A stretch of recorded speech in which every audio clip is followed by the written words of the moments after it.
पिछले 2 पार्ट में हमने देखा कि कैसे चोई नाम के इस लड़के को डेथ ने जिंदगी और मौत के चक्रव्यूह में फंसा कर रख दिया था। चोई ने जिंदगी के बदले में मौत को आसान समझकर डेथ का मजाक बनाया था, जिस वजह से डेथ ने उसे 12 लोगों के शरीर में जन्म लेकर मौत के उस दर्दनाक एहसास को 12 बार महसूस करने की खौफनाक सजा दी थी। मगर चोई अगर किसी एक के शरीर में जाकर खुद को जिंदा रख पाया तो वो उसी शरीर के अंदर अपनी बची हुई जिंदगी गुजारकर नर्क से बच सका था, क्योंकि 12 जिंदगियां खत्म होते ही डेथ उसे पकड़कर सीधा नर्क के अंदर डालने वाली थी। अब तक हम चोई की 8 जिंदगियां देख चुके हैं। उन 8 जिंदगियों में से वो एक भी जिंदगी में खुद को बचा नहीं पाया था। हालांकि हर एक जिंदगी एक दूसरे से अलग थी, मगर उन सब का इस एक इंसान से जिसका नाम पार्क ताई-हू था उससे गहरा कनेक्शन था। अब डेथ चोई को 9वीं गोली मारती है। चोई इस बार जिसके अंदर जन्म लेता है वो किसी का पीछा कर रहा था। तभी वो सामने वाला आदमी अचानक से पीछे मुड़कर चोई को चाकू दिखाने लगता है। चोई अभी अभी एक नए जिंदगी में जन्मा था और वो इतने जल्दी मरना नहीं चाहता था, इसलिए वो डर के मारे वहां से भागने लगता है। लेकिन तभी एक लड़का बीच में आकर चोई को बचा लेता है और उस आदमी को पकड़कर गाड़ी के अंदर बिठा देता है और चोई को डर कर भागने की वजह से बातें सुनाने लगता है। चोई को समझ ही नहीं आ रहा था कि आखिर वो लड़का उसे बातें क्यों सुना रहा है, बल्कि वो तो अपनी जान बचाकर भाग रहा था। तभी वो चमकता हुआ डायमंड आकर उसके अंदर चला जाता है। तब चोई को वो अभी जिसके शरीर के अंदर है उसकी सारी यादें दिखने लगती हैं। चोई अभी जिसके शरीर के अंदर था उसका नाम जी ह्योंग था। जी ह्योंग असल में एक डिटेक्टिव था। जब वो छोटा था तब उसके पिताजी जो एक पुलिस अफसर थे वो किसी केस को हैंडल करते वक्त मर गए थे। इस वजह से जी ह्योंग ने अपने माँ से वादा किया था कि चाहे कुछ भी हो जाए वो सबसे पहले खुद की जान की हिफाजत करेगा। इस वजह से सभी डिपार्टमेंट के लोग चोई को फटू डिटेक्टिव समझते थे। अब चोई जी ह्योंग के शरीर में रहकर जब तक वो जिंदा है तब तक एक बहादुर की तरह रहकर जी ह्योंग की खोई हुई इज्जत वापस दिलाने का ठान लेता है। तभी पास सड़क पर कोई लड़का किसी आदमी के पीछे चाकू लेकर पड़ा होता है। चोई जब पास जाकर देखता है तब वो और कोई नहीं बल्कि वही लड़का था। जब चोई 5वीं जिंदगी में ताई संग नाम के एक लड़के के शरीर में जन्मा था तब वो लड़का ताई संग का अच्छा दोस्त था, लेकिन आखिर में उसी लड़के ने ताई संग को यानी चोई को जान से मार दिया था। अब उस लड़के को अपने आंखों के सामने देकर चोई उस लड़के को अच्छा सबक सिखा देता है और उसे पुलिस के हवाले कर देता है। दूसरी तरफ जब चोई जिसके शरीर के अंदर था यानी जी ह्योंग के ऑफिस के लोग चोई के बहादुरी से भरे उस वीडियो को देखते हैं तब उन्हें अपने आंखों पर यकीन ही नहीं आता। इधर चोई वहां से निकलकर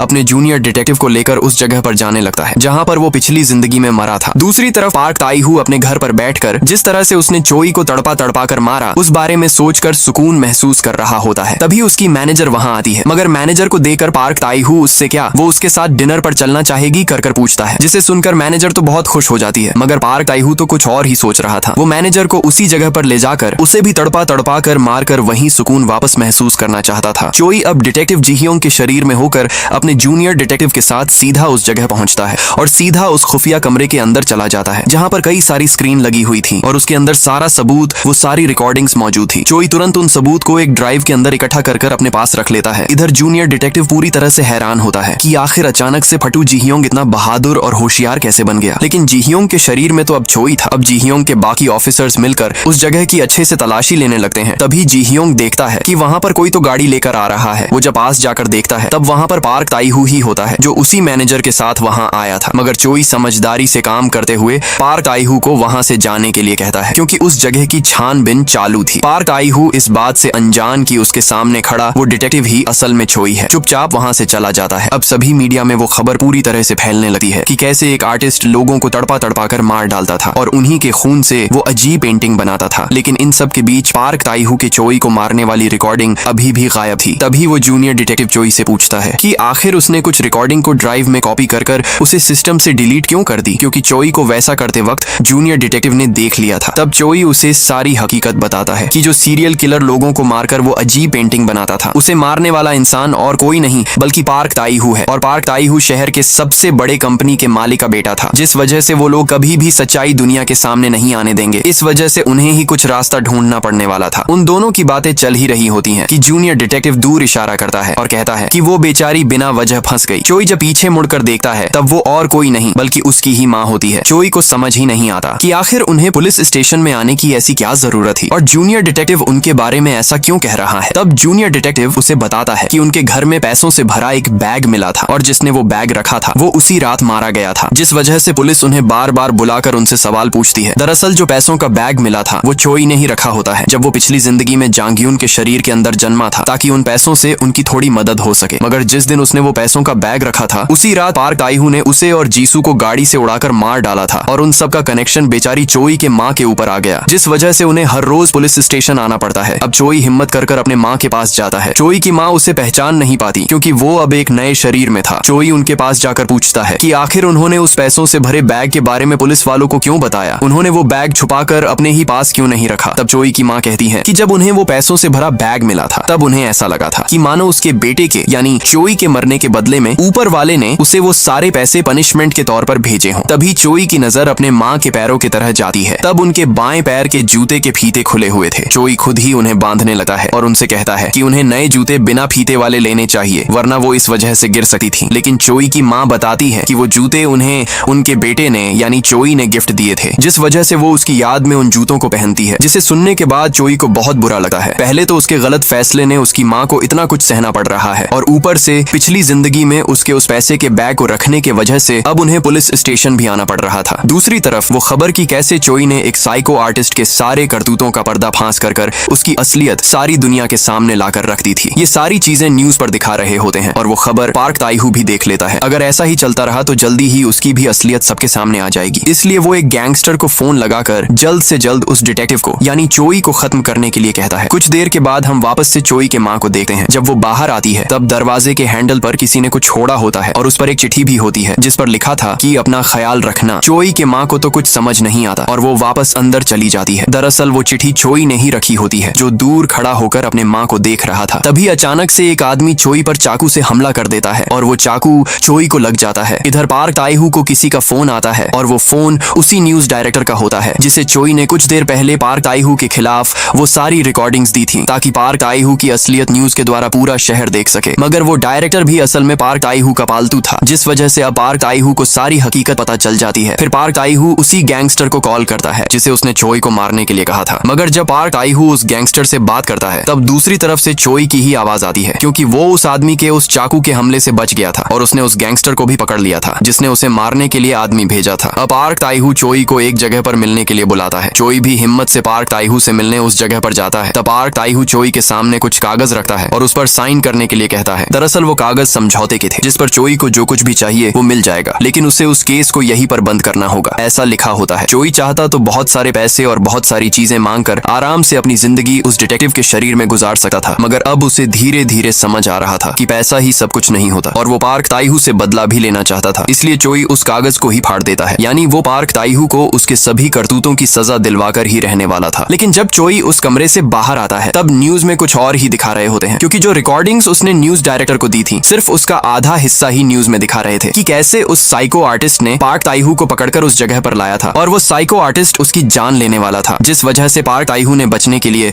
उस साइको आर्टिस्ट को ही मार दिया था। और वैसे भी वो साइको आर्टिस्ट पहले से ही कई लोगों की जान ले चुका था, इस वजह से उसे मारने के बदले में उल्टा पार्क ताईहू अब पूरे शहर के सामने एक हीरो बन चुका था। पार्क ताईहू बाहर आकर जब चोई से मिलता है तब वो कहता है कि इस खेल को तुमने शुरू किया था मगर खत्म मैं करूंगा। चोई को उस वक्त कुछ समझ नहीं आता कि आखिर पार्क ताईहू अब क्या करने वाला है। लेकिन जब चोई वापस अपने घर जाने के लिए गाड़ी के पास जाता है तब दो आदमी उसे पकड़कर गाड़ी के डिग्गी के अंदर डाल देते हैं। दूसरी तरफ पार्क ताईहू अपने प्राइवेट प्लेन में बैठकर उस शहर से दूसरे शहर की ओर जाने के लिए निकलता है। तभी उसे उन्हीं दो आदमी में से एक ही कॉल आती है जिन्होंने चोई को अगवा किया था। पार्क ताईहू उस आदमी से चोई को जिंदा रखने लिए कहता है क्योंकि वो खुद उसे सबक सिखाने वाला था। पार्क ताईहू फोन रखने के बाद आराम से उसी प्लेन के अंदर सो जाता है, लेकिन कुछ ही देर के बाद प्लेन में अचानक से इमरजेंसी अलार्म बजने लगता है और प्लेन में मौजूद उस स्क्रीन पर कुछ लिखा हुआ आने लगा है। पार्क ताईहू जब देखता है तब स्क्रीन पर उसके वजह से जिन जिन लोगों ने अपनी जान गंवाई थी उनके बारे में लिखा आ रहा था और दिख रहा था। तभी स्क्रीन पर अचानक से 30 से उल्टी गिनती शुरू हो जाती है और पार्क ताईहू को अगर बचना है तो पैराशूट लेकर कूद जाओ ऐसी वार्निंग स्क्रीन पर आने लगी है। पार्क ताईहू बिल्कुल आखिरी समय पर प्लेन फटने के पहले पैराशूट लेकर कूद जाता है और जैसे तैसे कर जमीन पर सही सलामत लैंड कर जाता है, मगर उसके लैंड करते ही एक गाड़ी आकर उसे टक्कर मारकर दूर उड़ा फेंकती है। फिर जिस गाड़ी ने उसे टक्कर मारी थी उस गाड़ी से जब एक आदमी चलकर पार्क ताईहू के पास आता है तब उस आदमी को देखने के बाद पार्क ताईहू को अपने आंखों पर यकीन ही नहीं आता क्योंकि वो और कोई नहीं बल्कि चोई ही था। दरअसल ये सारा प्लान चोई का ही था। अब तक चोई 9 अलग अलग लोगों के शरीर के अंदर जन्म ले चुका था और इसलिए उसके पास हर किसी की यादें और हर किसी की एबिलिटी थी। चोई ने उन्हीं सभी लोगों के यादों को और एबिलिटी को यूज कर इस प्लान को अंजाम दिया था। सबसे पहले तो पार्क ताईहू के भाई की यादों को यूज कर पार्क ताईहू के पेन में रखे उन गोलियों को बदल दिया था जिसे पार्क ताईहू स्ट्रेस होने पर खाता था। उसने उन गोलियों के बदले नींद की गोलियां डाल दी थी। फिर जब पार्क ताईहू उसके उस प्राइवेट प्लेन से दूसरे शहर जाने निकला था तब उस एरोप्लेन का पायलट और कोई नहीं बल्कि चोई ही था जो लीजू की सारी यादें यूज कर प्लेन को उड़ा रहा था। फिर जैसे ही वो नींद की गोलियां खाकर पार्क ताइहू सो गया था, तब चोई ने सोंगजे के प्लेन से कूदने की एबिलिटी को यूज कर पार्क ताइहू के उठने से पहले प्लेन को ऑटो पायलट मोड पर रखकर कूद गया था। इस तरह से पार्क की वजह से चोई ने जिन जिन लोगों के शरीर में जाकर अपनी जान गंवाई थी उन सभी को दिखाते हैं। फिर आखिर में हमें चोई का असली शरीर दिखाते हैं, जो पार्क ताइहू की सांसें रोकर उसे मारने की कोशिश करने लगता है। लेकिन तभी आसमान से कोई भारी चीज आकर सीधा जमीन पर गिरती है। चोई जब उसे देखता है तब वो खुद डेथ ही, क्योंकि डेथ ने पहले ही कहा था कि अगर चोई किसी की जान लेने की कोशिश करेगा तब खुद डेथ बीच में आकर उसे सीधा नर्क में डाल देगी। लेकिन डेथ को पास आता देकर भी चोई नहीं डरता, क्योंकि वो पार्क ताइहू से जीसू का यानी चोई के गर्लफ्रेंड को जान से मारने का बदला लेना चाहता था। तभी चोई के जेब से वही जीसू का फाउंटेन पेन नीचे गिरता है, जिसे देखकर चोई रुक जाता है, क्योंकि जब चोई ताई संग के शरीर में था और जीसू को उसके साथ जो कुछ भी हो रहा है उसे एक कहानी की तरह सुना रहा था, तब जीसू ने उससे सवाल पूछा था कि क्या उसके उस स्टोरी की हैप्पी एंडिंग है, और उसने कहा था कि वो दिल से चाहती है कि उसके उस स्टोरी की एंडिंग हैप्पी हो, और अगर अभी चोई ने पार्क ताइहू को जान से मार दिया तो डेथ उसे पकड़कर नर्क में डाल देगी। और वो जीसू की आखिरी ख्वाहिश भी की वो उसके इस मौत के खेल को हैप्पी एंडिंग दे सके, वो भी पूरी नहीं कर पाएगा। इसलिए वो पार्क ताइहू को उसी हालत में जिंदा छोड़कर वहां से जाने लगता है। लेकिन तभी पार्क ताइहू उठकर उल्टा चोई के ऊपर हमला करने की कोशिश करता है, मगर उसी वक्त हवा का एक तेज झोंका आता है और उस पैराशूट से बंधे होने की वजह से पार्क ताइहू उड़कर सीधा वहां से गुजर रहे एक ट्रक से जा टकराता है। पार्क ताइहू की सारी असलियत पूरी दुनिया के सामने आ जाती है, क्योंकि सभी न्यूज चैनल पर अब चोई की दी हुई वो सारी रिकॉर्डिंग्स चलने लगती हैं। और इधर उस ट्रक से टकराने के बाद पार्क ताइहू के दोनों पैर कट जाते हैं, यानी पार्क ताइहू जिसे इंसानों को मारकर सुकून मिलता था वो अब मक्खी मारने के भी काबिल नहीं बचा था। पार्क ताइहू को उस हालत में देखकर चोई का भी बदला पूरा हो जाता है। अब चोई भी उसी डिटेक्टिव के शरीर में रहकर अपने मौत का इंतजार करने लगता है, क्योंकि उसे पता था कि जल्दी ही वो उस डिटेक्टिव के शरीर में भी मरने वाला है। चोई अब कई सारे बुरे लोगों को पकड़कर उन्हें जेल के अंदर डालने लगा है। कई बार चोई की जान जाने वाली होती है, मगर जूनियर डिटेक्टिव बीच में आकर चोई को बचा लेता था। इसी तरह एक दिन जब जूनियर डिटेक्टिव अस्पताल में एडमिट होता है, तब चोई देखता है कि जूनियर डिटेक्टिव की एक प्यारी सी फैमिली भी है, जिसके अंदर उसकी एक छोटी सी बेटी भी थी। जूनियर डिटेक्टिव की वो बेटी चोई से कहती है कि उसके पापा यानी जूनियर डिटेक्टिव हर बार काम से आने पर घायल हालत में आते थे, क्योंकि उनका काम ही बहुत रिस्की होता था। उस वक्त चोई जूनियर डिटेक्टिव के बेटी से वादा करता है कि आज के बाद से वो उसके पिता को कभी भी चोट लगने नहीं देगा, वो हर वक्त उनकी हिफाजत करेगा। फिर कुछ दिनों के बाद चोई और जूनियर डिटेक्टिव वापस से किसी गैंगस्टर का पीछा कर रहे होते हैं। तब वो गैंगस्टर बचने के चक्कर में एक बिल्डिंग पर चढ़ जाता है। ये दोनों भी उसका पीछा करते हुए वहां तक पहुंचते हैं। उस जगह से भागने का कोई रास्ता ना पाकर वो गैंगस्टर तो सीधा बंदूक निकाल देता है और उससे उन दोनों पर गोलियां चला देता है। उनमें से एक गोली जूनियर डिटेक्टिव के बाएं पैर में और चोई के दाएं हाथ में लग जाती है, मगर वो गैंगस्टर अब जूनियर डिटेक्टिव पर बंदूक को तान देता है, यानी वो उसे अब जान से मारने वाला था। इधर चोई को जूनियर डिटेक्टिव के बेटी से किया वो वादा याद आता है। वैसे भी चोई कभी न कभी मरने ही वाला था, इसलिए वो इस बार खुद कब मरेगा ये डिसाइड करता है और वो उस गैंगस्टर को पकड़कर सीधा बिल्डिंग से नीचे कूद जाता है और इतने ऊपर से गिरने की वजह से चोई वापस से मर जाता है। मगर इस बार वो जब डेथ के पास वापस अपने ओरिजिनल शरीर में जाता है तब उसे खुद पर बहुत गर्व महसूस हो रहा था, मगर डेथ तो उल्टा चोई पर हंसने लगी है और तुरंत उसे 10वीं गोली भी मार देती है। चोई इस बार किसी भिखारी के शरीर के अंदर जन्म लेता है, तब जाकर उसे डेथ के हंसने की वजह समझ आती है। मगर चोई ने अब तक इतनी बुरी चीजें सही थी कि भिखारी के रूप में जीना उसके लिए अब ज्यादा मुश्किल नहीं था। तभी चोई जब रास्ते से जा रहा होता है तब उसकी नजर पास चल रहे न्यूज पर पड़ती है। तब उस पर उसी डिटेक्टिव के मौत की न्यूज चल रही थी, जिसके अंदर चोई अभी अभी मरा था। उस न्यूज को देखने के बाद सभी लोगों को बहुत बुरा लग रहा था, क्योंकि जब से चोई उस डिटेक्टिव के शरीर के अंदर गया था तब से उसने बहुत सारे अच्छे काम किए थे, बहुत सारे गैंगस्टरों को पकड़कर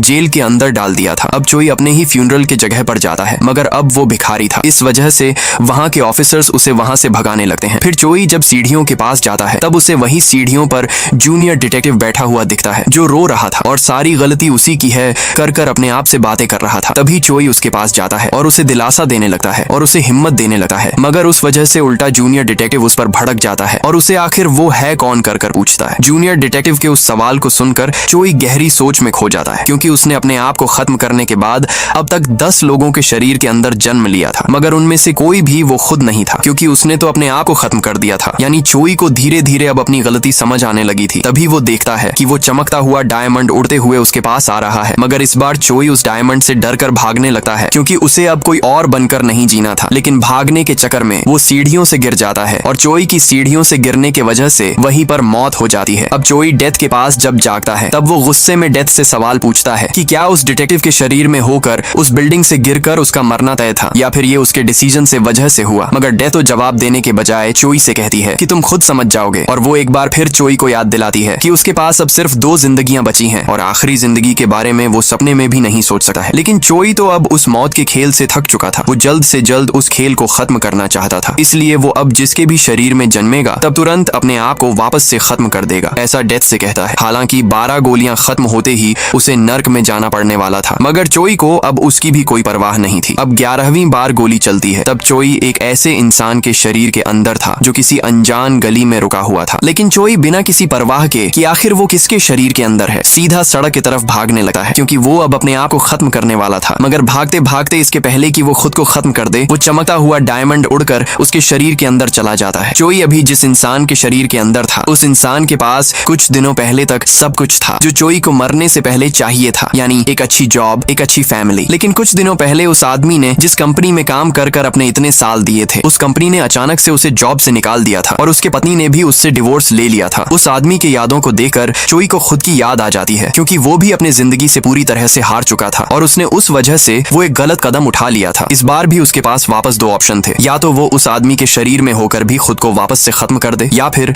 एक नई जिंदगी की शुरुआत करे। लेकिन चोई जो पहले से उस मौत के खेल से थक चुका था, वो पहले वाला ऑप्शन चुनता है और जाकर सीधा सड़क के बीच खड़ा हो जाता है। तभी एक गाड़ी आकर उसे उड़ा देती है और वो जाकर सीधा एक लड़के के पास गिर जाता है। और यही कहानी का सबसे बड़ा ट्विस्ट था, क्योंकि वो जिस लड़के के पास जाकर गिरा था वो और कोई नहीं बल्कि खुद चोई ही था। और वो वही दिन था जिस दिन चोई पहली बार इंटरव्यू देने जा रहा था। उसी दिन से चोई की जिंदगी पूरी तरह से बदल चुकी थी और वो एक्सीडेंट भी पार्क ताईहू ने ही किया था। उसी दिन से पार्क ताईहू को लोगों को मारकर उन्हें मरता हुआ देकर सुकून मिलने लगा था। यानी जिस इंसान के वजह से चोई बुरी तरह से बर्बाद हो चुका था, वो इंसान खुद चोई ही था। लेकिन अब चोई 11वीं बार भी मर जाता है। डेथ के पास वापस जागने के बाद डेथ चोई से कहती है कि उसके पास सारी चीजें ठीक करने का एक अच्छा मौका था, लेकिन उसने वापस से गलत फैसला कर अपनी जिंदगी बर्बाद कर दी। लेकिन चोई ने तो पहले ही डिसाइड कर दिया था कि वो अब जिसके भी शरीर के अंदर जन्म लेगा तो बिना सोचे अपने आप को खत्म कर देगा। लेकिन डेथ चोई से कहती है कि इस बार तुम वैसा नहीं कर पाओगे और आखिरी गोली भी चला देती है। चोई इस बार किसी घर के अंदर होता है। वो सबसे पहले शीशा ढूंढने लगा है, क्योंकि उसे देखना था कि आखिर वो किसके शरीर के अंदर जन्मा है। लेकिन जब वो शीशे के सामने जाकर खड़ा हो जाता है, तब शीशे में अपने आप को देखकर उसके पैरों तले जमीन ही हिल जाती है, क्योंकि चोई अब अपने ही माँ के शरीर के अंदर आ चुका था। तभी उसी शीशे से वो चमकता हुआ डायमंड बाहर आता है और सीधा चोई के अंदर चला जाता है। चोई के पिता उसके बचपन में ही मर चुके थे, जिस वजह से चोई के माँ ने ही बहुत मेहनत से उसे संभाला था। वो दिन रात मेहनत करती थी ताकि अपने बेटे को एक अच्छी जिंदगी दे सके। लेकिन एक दिन उन्हें किसी की कॉल आती है जो अस्पताल से थी और उन्हें पता चलता है कि उनके बेटे ने यानी चोई ने एक गलत कदम उठा लिया है। उस दिन से वो चोई के उस कदम उठाने के पीछे खुद को ही जिम्मेदार मानती थी। उन्हें लगता था कि उन्होंने चोई को अच्छी जिंदगी नहीं दी, जिस वजह से उसने इतना बड़ा कदम उठाया। चोई के मरने के बाद उसकी माँ कभी भी एक पल के लिए खुश नहीं रही थी। वो हर बार चोई के याद में रोते रहती थी। अब चोई को सब समझ आने लगा है, क्योंकि जब चोई मरने के बाद डेथ के पास गया था, तब उसने डेथ से सवाल पूछा था कि उसने तो किसी को भी नुकसान नहीं पहुंचाया, बल्कि उसने तो सिर्फ खुद को खत्म किया था। तब डेथ ने उससे सवाल पूछा था कि क्या सच में उसने किसी को नुकसान नहीं पहुंचाया, क्योंकि चोई के मरने के बाद उसके माँ को और जीसू को सबसे ज्यादा दुख हुआ था और चोई अब तक 11 अलग अलग शरीर के अंदर जन्म ले चुका था। मगर इतने भयानक तरीके से मरने के बाद भी उसे सिर्फ एक मौत के वक्त बहुत बुरा लगा था, बहुत दर्द हुआ था, और वो भी जब उसके साथ जीसू उस एक्सीडेंट में मरी थी। यानी मौत के दर्द से ज्यादा किसी अपने के मरने के बाद बहुत ज्यादा दर्द और दुख होता है। भले ही चोई ने डेथ से पहले ही कहा था कि अब वो जिसके भी शरीर में जाएगा तब तुरंत अपने आप को खत्म कर मौत के उस खेल को भी खत्म कर देगा, मगर अब माँ के शरीर में आने के बाद वो अपना फैसला बदल देता है और अपने माँ के ही शरीर में उनकी बची हुई जिंदगी जीने लगता है। हर सुबह जल्दी उठकर ट्रेन से काम पर जाना, जिस ट्रेन में सभी बुजुर्ग पेरेंट्स होते थे जो अपने बच्चों के अच्छे भविष्य के लिए बहुत मेहनत करते थे। चोई इसी तरह पनिशमेंट समझकर बची हुई जिंदगी गुजारने लगता है। एक दिन इसी तरह उसे अपने माँ की एक बात याद आती है कि उन्हें एक बार माउंट ओबोंग पर हाइकिंग कर सनसेट होते हुए देखना है, मगर उनके घुटने में दर्द होने के वजह से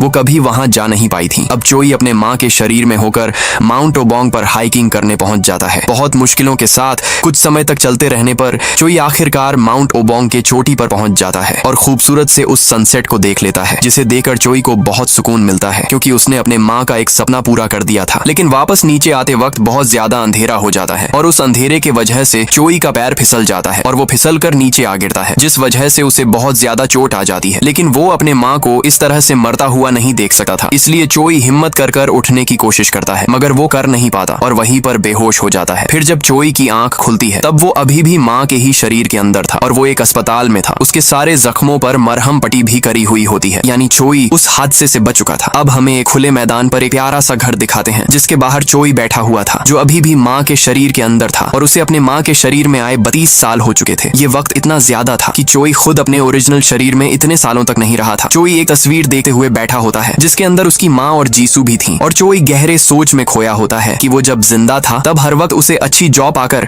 अच्छे पैसे कमाने की ख्वाहिश थी ताकि बाकी लोग उसकी कीमत समझ सके, उसकी इज्जत करने लगे। लेकिन जब वो उसमें नाकाम हुआ तो उसने खुद को ही खत्म कर दिया। लेकिन जिंदगी में कभी अच्छे दिन आते हैं तो कभी बुरे दिन, मगर अब उसे समझ आ चुका था कि जिंदगी ही अपने आप में एक बहुत बड़ा तोहफा है, क्योंकि जब वो जिंदा होगा तब कभी न कभी कहीं से ना कहीं से उसे अवसर जरूर मिलेंगे अपने जिंदगी को बेहतर करने के। अब चोई इसी गहरे सोच के साथ अपने माँ के शरीर के अंदर भी मर जाता है। चोई वापस से बहुत समय के बाद डेथ के पास अपने ओरिजिनल शरीर में जागता है। अब उसके 12 चांस भी खत्म हो जाते हैं, मगर जो चोई हर बार डेथ के पास जाने पर गुस्से में बदतमीजी से बात करता था, वही चोई अब अपने घुटने के बल बैठकर गिड़गिड़ाकर डेथ से उसे एक और बार, बस आखिरी बार शूट करने के लिए कहता है। डेथ उससे पूछती है क्यों? तब चोई उसे कहता है कि बस कुछ पल के लिए उसे वापस अपने ओरिजिनल शरीर में जन्म लेकर अपने माँ को आखिरी बार प्यार से हग करना है और उसने जो कुछ भी किया उसके लिए माफी मांगनी है। चोई की बात सुनकर डेथ को चोई पर तरस आ जाता है और वो एक आखिरी गोली बंदूक के अंदर डालती है और चोई से कहती है कि अगर इस बंदूक से गोली निकली तो तुम्हारी वो इच्छा पूरी होगी, लेकिन अगर ट्रिगर दबाने पर भी बंदूक से गोली नहीं निकली तो उसमें वो कुछ नहीं कर सकती, क्योंकि वो फैसला करना उसका काम नहीं है बल्कि ऊपर वाले का है। फिर वो चोई को शूट करने के बजाय वो बंदूक ही चोई को दे देती है और खुद अपने आप को शूट करने के लिए कहती है। चोई उस बंदूक को सिर्फ देखे जा रहा था क्योंकि उसके मन में बहुत सारी चीजें चल रही थी। अगर बंदूक से गोली नहीं निकली तो डेथ उसे पकड़कर नर के अंदर डाल देगी। चोई अब हिम्मत कर बंदूक को अपने ऊपर तान देता है और ट्रिगर को दबा देता है। ट्रिगर के दबाते ही गोली चलने की आवाज आती है और अगले सीन में हमें एक फोन दिखाया जाता है जिस पर माँ की कॉल आ रही थी। तभी एक हाथ आकर उस फोन को उठा लेता है और दोस्तों ये वही सीन था जब चोई ने उस ऊंचे बिल्डिंग से कूदकर अपने आप को खत्म कर दिया था। यानी अब वो उस आखिरी गोली के चलने के बाद वापस अपने शरीर में आ चुका था। यानी उस पनिशमेंट को भुगतने के बाद चोई को वापस से अपनी जिंदगी नए तरीके से शुरू करने का एक मौका मिल चुका था और इसी हैप्पी एंडिंग के साथ ये बेहतरीन सीरीज खत्म हो जाती है। इसी तरह दोस्तों हम भी अपनी जिंदगी में बहुत बार मुश्किल दिनों से गुजरते हैं और कई सारे लोग तो उस वजह से चोई की तरह गलत कदम भी उठा लेते हैं। तो हमेशा एक बात याद रखना कि हर बुरे वक्त के बाद अच्छा वक्त भी जरूर आता है। इसी मैसेज के साथ हम यही रुकते हैं। अगर एक्सप्लेनेशन पसंद आई तो वीडियो को लाइक कर हमारे चैनल को सब्सक्राइब जरूर से करना। मिलते हैं इसी तरह के रोमांच से भरे नए मूवी के साथ।